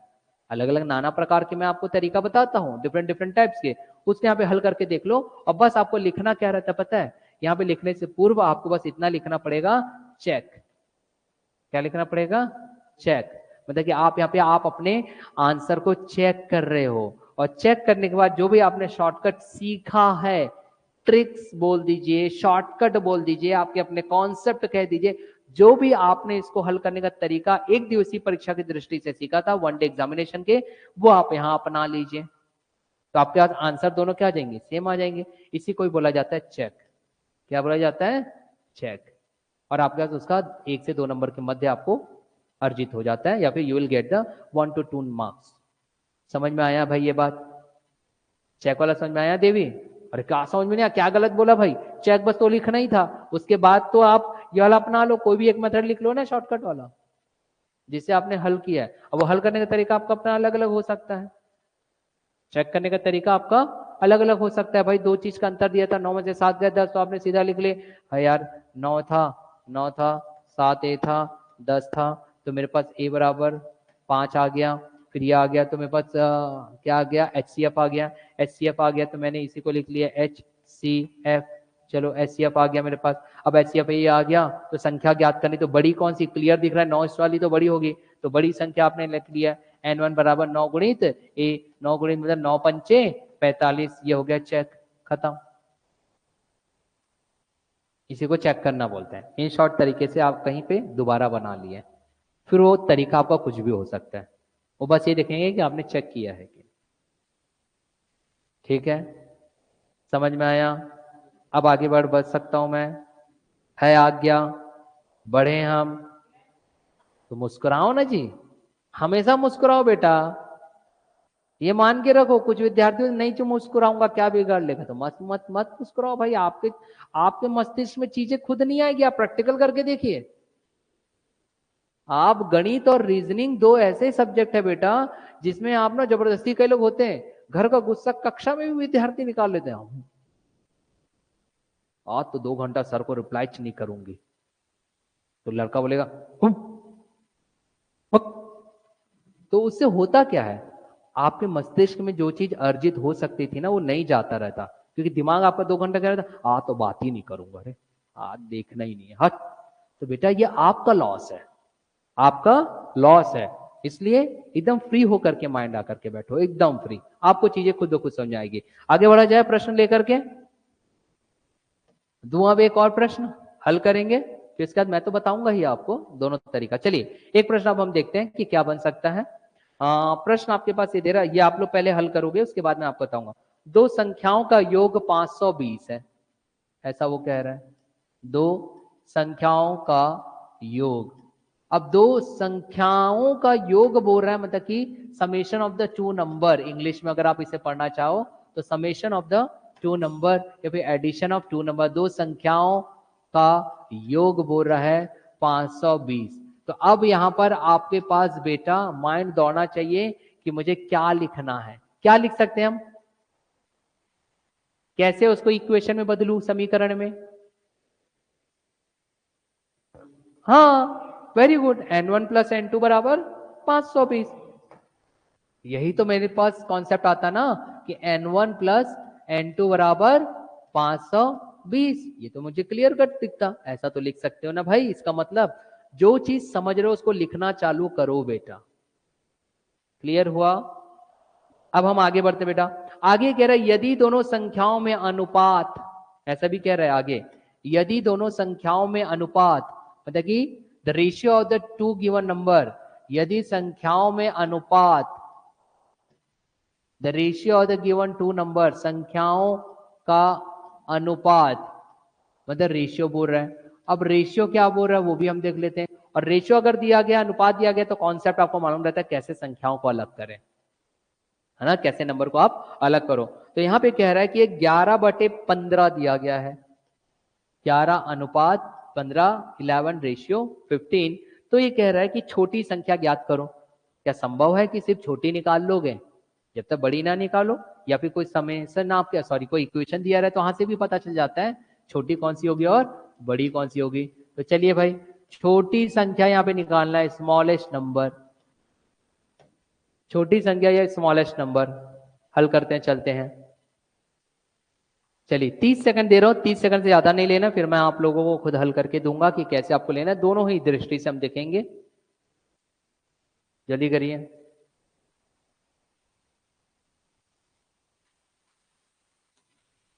तो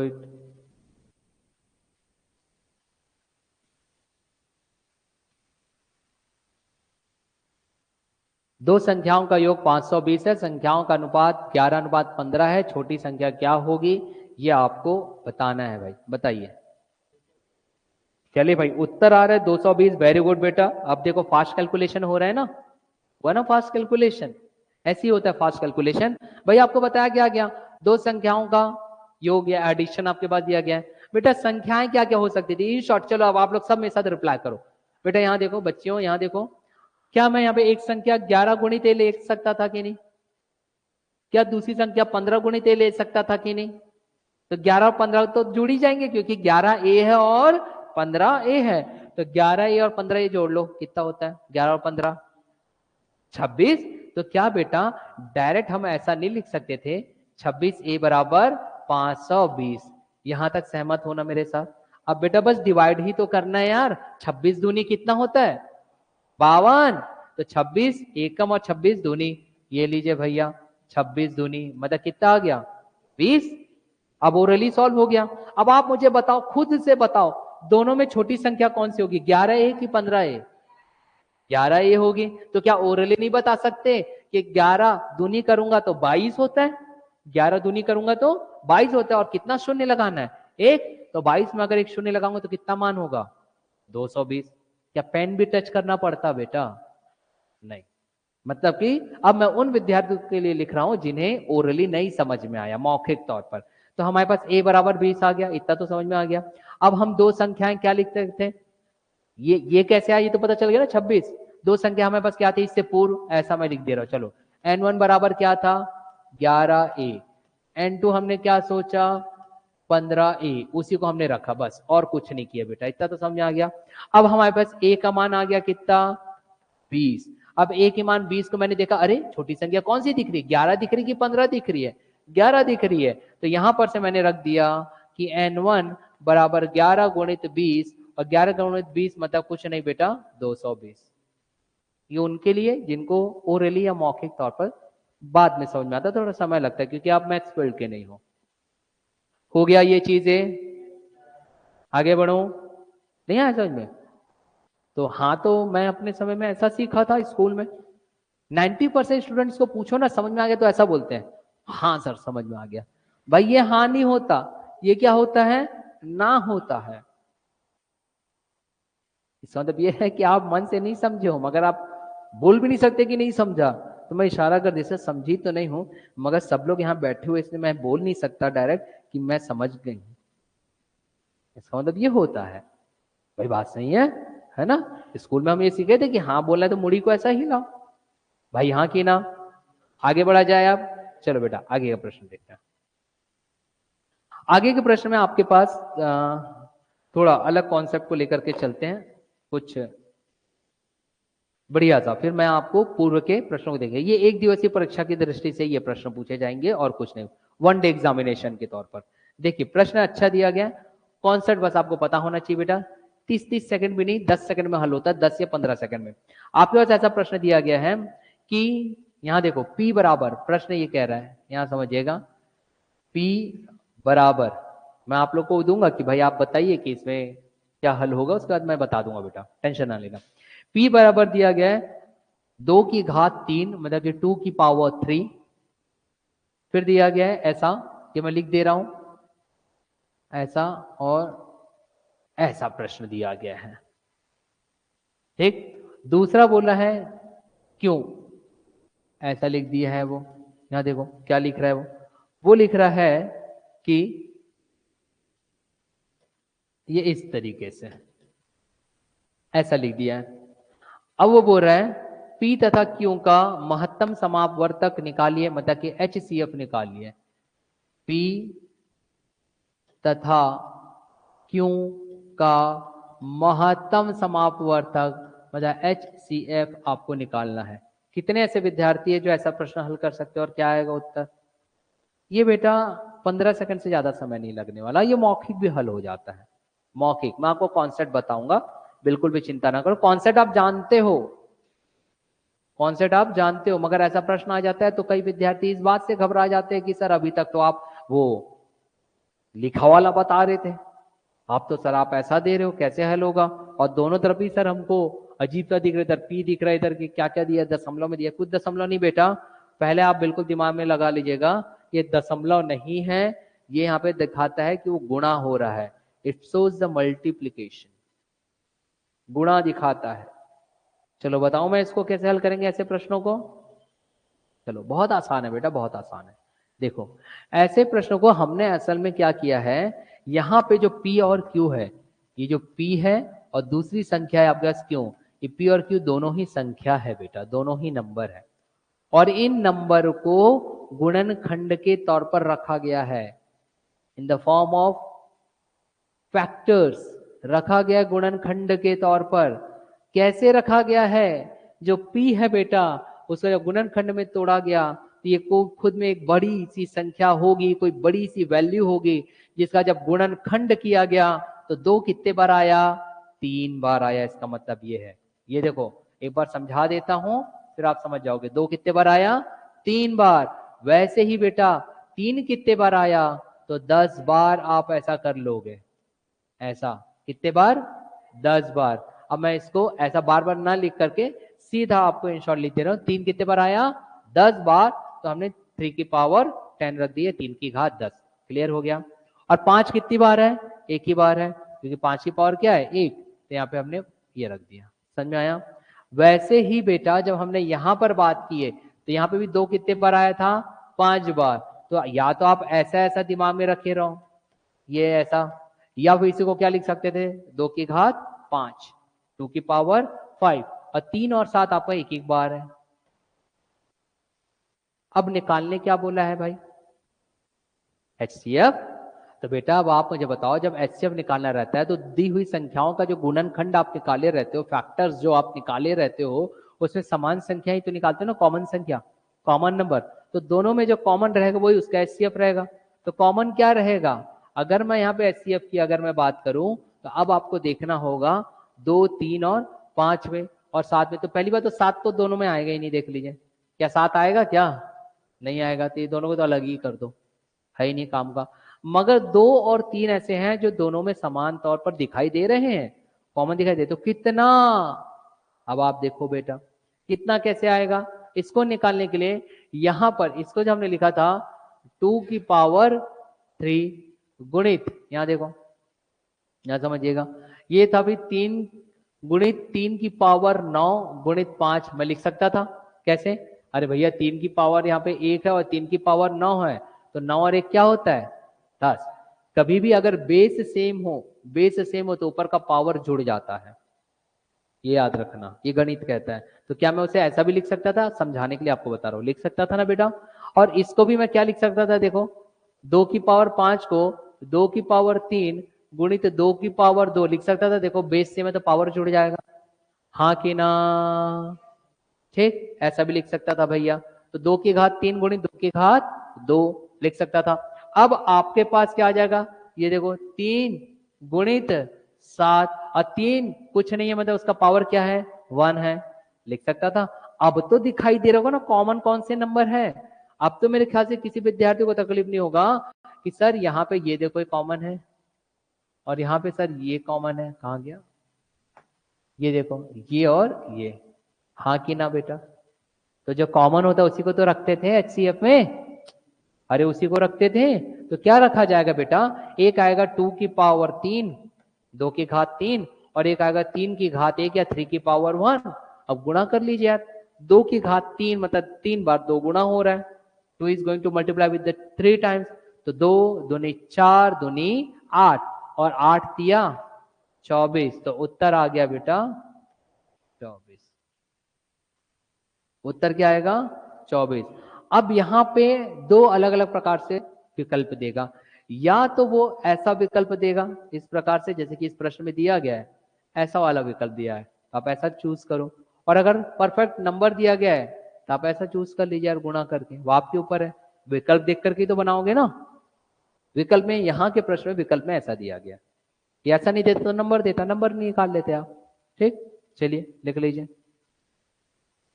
हाँ, अच्छा 24 कैसे आया? अरे ये क्या हो रहा है? गुणा हो रहा है ना। तो 2 की घात 3 मतलब क्या होता है? 2 3 बार गुणा हो रहा है। तो 2 दूनी 4 दूनी 8, और 8 को फिर किससे गुणा करना है? 3। तो 3 अट्ठे क्या होता है? हम तो यही पढ़े थे, यही पढ़ाए थे स्कूल में मैथ्स वाली मैडम ने। 3 अट्ठे क्या पढ़ाए थे आपके स्कूल में? है ना, 3 अट्ठे 24। समझ में आया? अरे मुस्कुराओ बेटा, कोई किसी बात को अन्यथा ना लो, मुस्कुरा आगे पढ़ो। ना तो आपको आता है ना तो हमें आता है, ये मान करके चलो। हम यहाँ सीखने आए हैं, और जब आप सीखने आते हो तो स्वयं को हमेशा शून्य के स्तर पर रखो।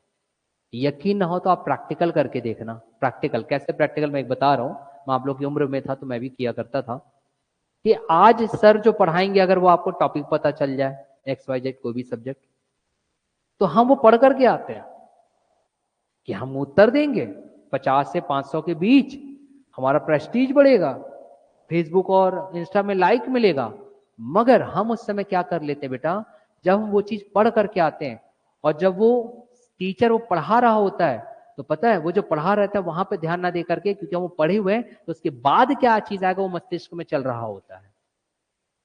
समझ में आ रहा है? उसे समझ पढ़ कर क्या हो, तो ना तो यहाँ का चीज समझ में आया जो हम आपको ग्रहण करवाना चाहते हैं, और आपके दिमाग में चल रहा है इसका उत्तर तो फलाना ये आना चाहिए यार, ये वाला मैं पढ़ा था, और सर ये वाला पॉइंट नहीं बताया तो मैं ये वाला पॉइंट पूछूंगा सर से। वो कुछ और नहीं समझ रहा होता है, वो दिमाग में वही रख रहा होता है, मैं ये वाला प्रश्न पूछूंगा, ये वाला प्रश्न पूछूंगा, ये वाला प्रश्न पूछूंगा, क्योंकि वो वही पढ़ के आया है। तो उससे क्या होता है बेटा, आप ग्रहण नहीं कर पाते हो।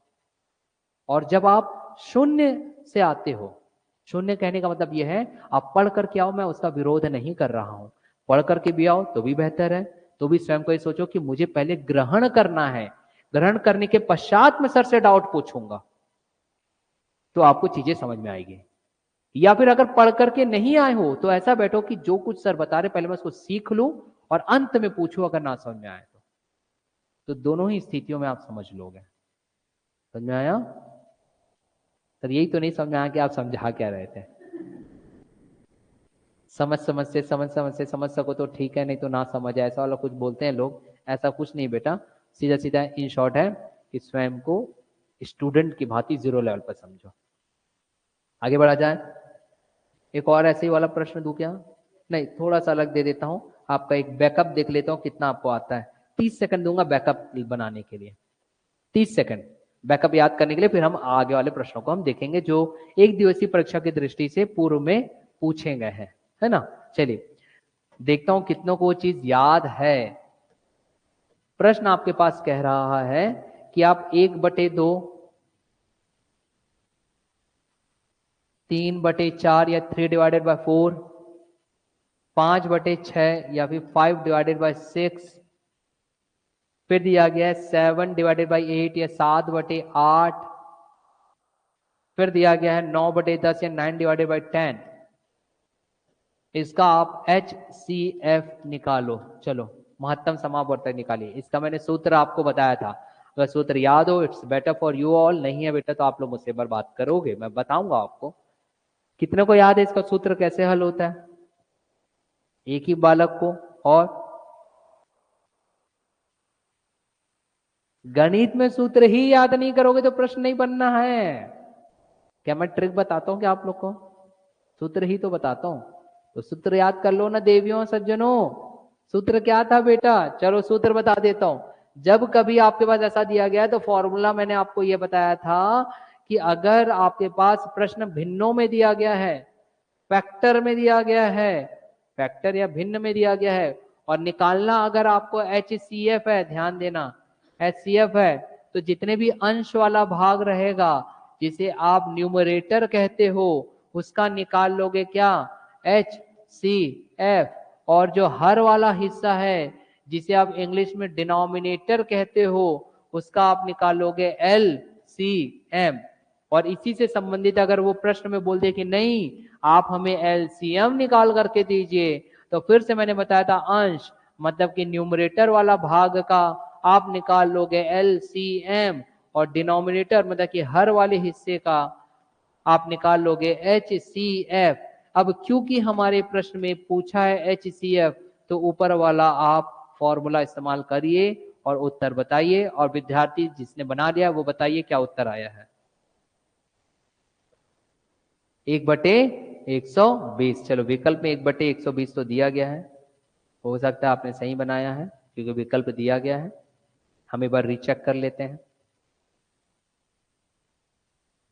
चलो कुछ विद्यार्थी है जिनको हो सकता है तकलीफ हो रही होगी HCF LCM निकालने के लिए, है ना। यहां देखो बेटा, यहां देखिए, चलो यहां देखो कैसे निकाल सकता था। इतना तो क्लियर हो गया ना आप लोगों को कि मैं कौन सा सूत्र या फॉर्मूला अप्लाई करूंगा? इतना क्लियर है ना सबको? चलो, तो क्या बोल रहे हैं, अंश मतलब न्यूमरेटर वाले का HCF निकालो। तो न्यूमरेटर में क्या क्या दिया गया बेटा, ओरली देखेंगे, देखो 1 3 5 7 9 ये दिया गया है ना, 1 3 5 7 9। अब अगर मैं एक में देखूं, अगर मैं तुलना करते चलो बेटा, सीधा तुलना, मेरे को एक ये देखो, मैं ऐसा लिख लिख के भी बता देता हूँ।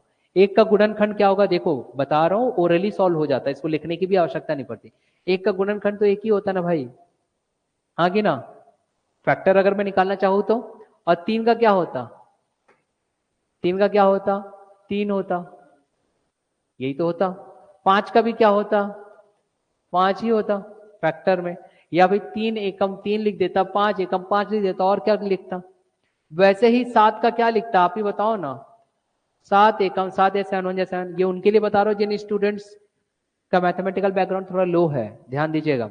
अब अगर 9 है बेटा, एकमात्र 9 ही मुझे ऐसा मिला जिसको मैं 3 गुणित 1 लिख सकता था, यही तो लिख सकता था ना। अब आप मुझे खुद बता दो भाई, 1 3 5 7 यहां तक का ये सब के सब अभाज्य संख्याएं हैं ना, सबके सब अभाज्य संख्या है, प्राइम नंबर है ना बेटा। और प्राइम नंबर का हमेशा फैक्टर जो HCF के तौर पे रहे, महत्तम समापवर्त तो क्या होता है, 1, हाँ कि ना। तो यहां तक तो ओरली आपको पहले ही पता चल जाता कि इन सब का क्या आता, 1। अभी यहाँ पे अगर 1 आता और ये 9 रहता, तो 1 और 9 के बीच में भी समान संख्या क्या रहती, 1 ही रहती ना बेटा। तो ओरली ही सॉल्व था, मौखिक तौर पर हल था। फिर भी ना समझ में आया तो यहाँ देखो, यहाँ जब मैंने देखा तो देखा सब में कॉमन क्या है, क्या है, 1 है बेटा, ये लो 1 है, यही तो है ना। HCF क्या आता, 1। और अगर HCF है 1 आता, तो आपके पास बेटा मुझे HCF निकालना है, तो यहाँ पे मैं रख देता 1। क्या यहाँ पे कोई तकलीफ किसी को, नहीं ना। अब बचा क्या, LCM निकालना। तो LCM हमको किसका निकालना है, 2 4 6 8 और 10 का। तो LCM निकालना भी तो मैं सिखाया था, याद करिए। LCM निकालने के लिए आप 2 रखो, 4 रखो, 6 रखो, 8 रखो, और क्या है 10। याद करो, ऐसा कुछ करते थे, याद है, कुछ ऐसा किया करते थे। तो क्या आ जाएगा, 2 एकम 2, 2 दूनी 4, 2 तिया 6, 2 चौक 8, 2 पंचे 10, हाँ कि ना। तो यहां पर बेटा अब देखो, फिर 2 से जाता, 2 एकम 2, 2 दूनी 4, 3 का 3 उतर जाता, 5 का 5 उतर जाता, कोई तकलीफ है कि यहाँ पे। फिर जाता 2 एकम 2, अब बचा क्या, सिर्फ 3 और 5। तो 3 और 5 को एक बार 3 से भाग दे दो, एक बार 5 से भाग दे दो, यही तो बनता ना भाई। तो गुणा करो, चलो यहाँ देखो, एक बार आता ये 3 एकम 3, और एक बार आता 5 एकम 5। तो देखो मैं हमेशा बोला कि आप जोड़ी बनाइए, पेयर। तो 5 दूनी 10, बस यहाँ पे रुक जाओ। अब उसके बाद कर लो, 2 दूनी 4, 4 तिया 12, 12 दहाम 120, हो गया बेटा आंसर, 1/120। गुड, आंसर आएगा 1/120। समझ में आया, आया कि नहीं, कठिन कुछ नहीं है बेटा, समझिए। अगर आप वनडे एग्जाम निकालना चाहते हो जो व्यापम द्वारा आयोजित किया जाता है, कई ऐसे है जो PSC भी लेता है ना वनडे एग्जामिनेशन। वनडे एग्जामिनेशन मतलब वो 300 नंबर का होता है, बहुत सारे और भी, मतलब 3 घंटे का पेपर होता है, फिर उसका डायरेक्ट इंटरव्यू होता है ना। उदाहरण के तौर पर जैसे कि इंडस्ट्री इंडस्ट्री से रिलेटेड एक पोस्ट आता है, माने, हाँ बेटा, CMO, हाँ डिपेंड करता है। तो वहां पर, या फिर एक दिवसीय परीक्षा की अगर मैं बात करूं व्यापम की, तो याद रखिएगा कि जिसका गणित और रीजनिंग ज्यादा बेहतर है ना, तो अच्छा स्कोर कर लेता है, क्योंकि याद आपको बहुत सारा चीज करना नहीं है, कॉन्सेप्ट आपको मालूम है, 40 से 45 क्वेश्चन आ जाएंगे, दोनों मिलाकर के बोल रहा हूँ, ऑन एन एवरेज, औसतन तौर पे, तो एक अच्छा खासा स्कोर हो जाता है ना। तो गणित और रीजनिंग को बेहतर कर लीजिए। बाकी अन्य सब्जेक्ट को छोड़ो, मैं ये नहीं कह रहा हूँ, अन्य विषय को भी आपको बेहतर तैयारी करनी है, मगर अगर वहां फैक्ट याद ना आए तो कॉन्सेप्ट से तो आप प्रश्न बना सकते हो। समझ में आ रहा है, आगे बढ़ो, एक प्रश्न दो ऐसे ही वाला, बनाओगे, चलिए। इसलिए कह रहा हूं बेटा, प्रैक्टिस करते रहिए, अगर आप लोग प्रैक्टिस नहीं करोगे ना तो परेशानी आप लोग को होगी, समझिए इस बात को। चलिए अब आप मुझे LCM निकाल करके देना। अभी हमने क्या निकाले थे, महत्तम समापवर्त है HCF। मैं अब क्या दे रहा हूं, एलसीएम निकालने के लिए। चलिए प्रश्न यहां पे दे देते हैं हम। अब फॉर्मूला मैं इससे पूर्व बता चुका हूं। आपके पास दिया गया 2/3 या 2/3, फिर दिया गया आपके पास 4/5 या 4/5, फिर आपके पास दिया गया है 6/7 या 6/7, और आप मुझे इसका दोगे बेटा LCM, लघुत्तम समापवर्ती। फॉर्मूला आपको मैं बता चुका हूं, फॉर्मूला बताया ना, पीछे आप देख लीजिए क्या है फॉर्मूला, मैं लिख भी देता हूं। चलिए विद्यार्थियों के लिए लिख भी देता हूं। फॉर्मूला था LCM अगर निकालना है तो अंश वाले हिस्से का मैं निकालूंगा HCF। किसका अंश, न्यूमरेटर का, न्यूमरेटर का निकालूंगा, सॉरी न्यूमरेटर का निकालूंगा मैं LCM, क्योंकि अभी मुझे LCM निकालना है। तो ऊपर आ जाएगा LCM, और नीचे वाले का आ जाएगा HCF। नीचे मतलब कि हर मतलब कि डिनोमिनेटर। यही चीज मैंने आपको पूर्व में बताया था फॉर्मूला। यहां देखिए यही फॉर्मूला आपको इस्तेमाल करना है। चलिए डू इट। 12/1 आया है। चलिए भाई, अब स्टूडेंट्स आप लोग जल्दी हल कर ले रहे हो, बहुत बढ़िया बात। मोकाम्बो खुश हुआ। फिल्म है मिस्टर इंडिया, अनिल कपूर जी हमारे, है ना। और मोकाम्बो कौन बना था बेटा, अमरीश पुरी। मोकाम्बो खुश हुआ। बिल्कुल सही उत्तर दिया आपने। कितना उत्तर दिया आपने, 12/1। अब मैं इसको एक बार देख लेता हूँ। यहाँ देखो, उन विद्यार्थियों की मैं बात कर रहा हूँ भाई जिसे गणित में थोड़ा सी परेशानी होती है, उन्हें देखेंगे कैसे हल होगा। सबसे पहले एलसीएम निकालो। ऊपर के हिस्से का एलसीएम 3, 2, 4 और 6, 2, 4 और 6, तो क्या आएगा 12। कैसे निकाले बेटा, ऐसे तो किए होंगे ना, 2, 4 और 6। फिर आपने क्या होगा कि 2 एक काम 2, 2 दूनी 4, 2 तिया 6, 2 एक काम, और ये 3 एक काम, ऐसे तो किए होंगे आपने। तो 2 दूनी 4, 4 तिया 12। तो ये तो एकदम क्लियर हो गया कि ऊपर क्या आएगा 12। अब बताओ 3, 5 और 7 सब क्या है, प्राइम नंबर, अभाज्य संख्याएं, तो उनके बीच कॉमन नंबर क्या होगा 1। Very good. तो डायरेक्ट आप लिख देते ना बेटा 12/1।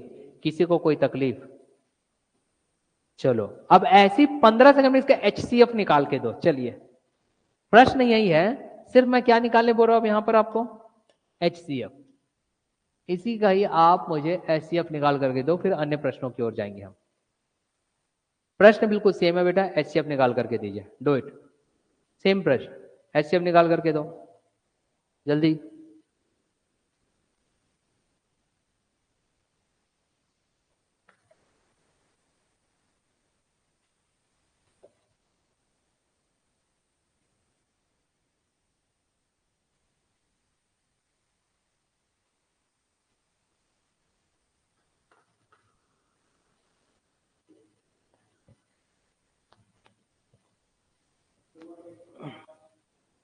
हाँ कितना आ रहा है,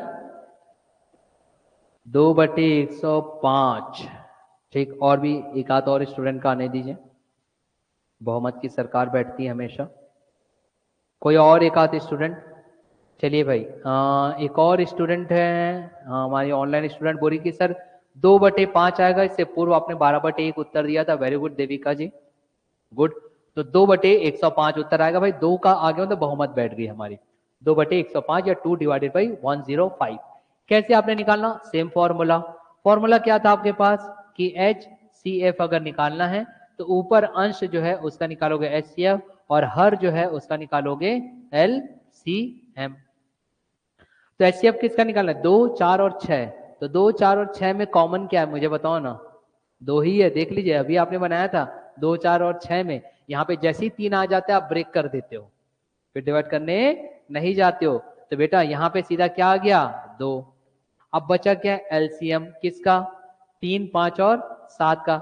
सबके सब प्राइम नंबर है, अभाज्य संख्या है, सोचने की आवश्यकता नहीं, सबको मल्टीप्लाई कर दो, गुणा कर दीजिए, गुणा।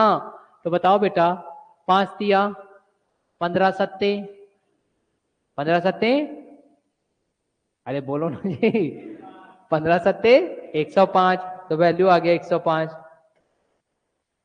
यार 10 सेकंड से भी नहीं लगता समय ज्यादा, है ना। पहाड़ा बस पता होना चाहिए, और पहला तो मैं पढ़ने स्टार्टिंग से बोल रहा हूँ। और विद्यार्थी पढ़ा पढ़ ले तो विद्यार्थी कैसे, है ना, वो तो शिक्षक याद करेगा। चलिए चीजें यहां तक समझ आए बेटा। अब हम प्रश्नों को थोड़ा सा आगे बढ़ाते हैं। 2, अच्छा ये बोल रहे हो आप कि 2 HCF कैसे आया बेटा। आपके पास क्या दिया है, 2, 4 और 6। यहां देखो फिर से मैं बता देता हूं। आपके पास दिया गया है 2। अब 2 को मैं क्या लिख सकता था, 2 एकम 2 HCF निकालने के लिए।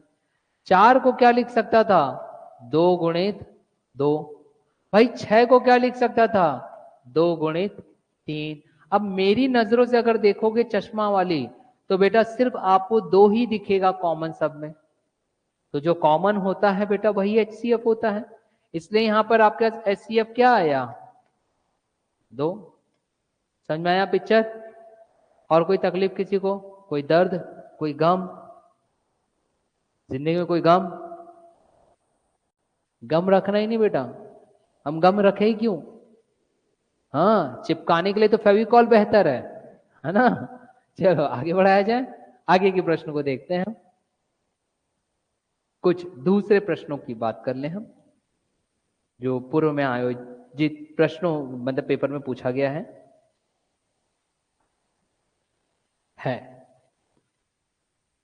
कितने देर बाद, 10 मिनट और मेरी कक्षा है। तो मैं अच्छा नहीं पढ़ा रहा हूं क्या, नहीं नहीं नहीं 10 मिनट और। चलिए प्रश्न देखें हम, पूर्व में आयोजित प्रश्नों को देख लेते हैं हम, क्या कुछ दिया गया आपको, यहां देखते हैं। होते हैं कई विद्यार्थी बोलते सर आप जल्दी जाइए ना, हम लोग को समझ में नहीं आ रहा है ना। समझ सकता हूं मैं आपकी भावनाओं को तो चलिए मैं आपकी भावनाओं को समझते हुए ऐसा प्रश्न दे रहा हूं जो मुख्य परीक्षा वाले विद्यार्थियों के लिए है। थोड़ा माइंड लगाएंगे बच्चे, है ना। LCM से संबंधित है। ये जो प्रश्न है ये आपका वर्ष 2018 में आया था सीजी व्यापम के द्वारा आयोजित एक परीक्षा में, और वहां पर ये दिया गया था। देखो बेटा मैं प्रश्न पूरा यहाँ पे लिखूंगा, प्रश्न लिख करके आपको समीकरण बना करके मुझे बताना है। और कोई भी विद्यार्थी स्वयं को कभी भी बेटा एक विद्यार्थी के स्तर से ऊपर नहीं सोचेगा। विद्यार्थी जिंदगी भर विद्यार्थी होता है। आपके शिक्षक जो आपके सामने खड़ा है, मतलब मैं खुद एक विद्यार्थी हूं, क्योंकि आपको पढ़ाने से पूर्व मैं भी पढ़ करके आता हूं। तो सारी उम्र मैं भी क्या रहूंगा, विद्यार्थी ही रहूंगा। इसलिए मैं यहाँ पे प्रश्न लिख रहा हूं, आप अपने लेवल को विद्यार्थी की ही तरह सोचो। कोई अन्यत्र ना सोचे कि मुझसे नहीं बन रहा है तो मैं कैसे उत्तर दूंगी या दूंगा, बाकी क्या सोचेंगे। अरे बाकी क्या सोचेंगे, वो भी तो पढ़ नहीं आए। कौन से DCT डिप्टी कलेक्टर साहब लोग यहाँ बैठे हैं, आप लोग सब अभी बनने वाले हो, पर बने तो नहीं हो ना। तो बेटा उस स्तर को लेकर के चलो। देखो प्रश्न यहाँ पे क्या कह रहा है कि 2 संख्याओं का लघुत्तम समापवर्त है, ऐसा ये कह रहा है। 2 संख्याओं का लघुत्तम समापवर्त मतलब कि LCM of the given 2 numbers दिया गया है। x प्लस वाई है, ये कह रहा है वो। फिर कहता है उनका महत्तम समापवर्त्य, उनका महत्तम समापवर्त्य मतलब कि उनका HCF, उनका महत्तम समापवर्त्य मतलब उनका HCF कह रहा है कि P गुणित x माइनस वाई, ऐसा कह रहा है P x माइनस वाई है, ऐसा वो कह रहा है। फिर वो कह रहा है यदि एक संख्या P हो, यदि उनकी एक संख्या में the one given number is, एक संख्या अगर P है, कोई भी एक संख्या दिया गया है P है। फिर वो कह रहा है तो दूसरी संख्या बताइए, find out the second number, दूसरी संख्या बताइए, ये कह रहा है। भाई बहुत अच्छा प्रश्न है, हल करते चलेंगे। देखो जो कुछ कॉन्सेप्ट आपने सीखा है, देखो मैं कई बार बोल रहा हूं, आप लोग ट्रेक ट्रेक ट्रेक ट्रेक ट्रेक ट्रेक कुछ नहीं होता मेरे भाई लोग। फिर आप लोग टाइप के अनुसार रटते चलते, फिर आपका यही प्रश्न आता तो बोलते सर ये कौन से वाले टाइप का प्रश्न है जो मैं यहाँ पर ऐसे हल करूं। तो भैया रटते ही रह जाओगे।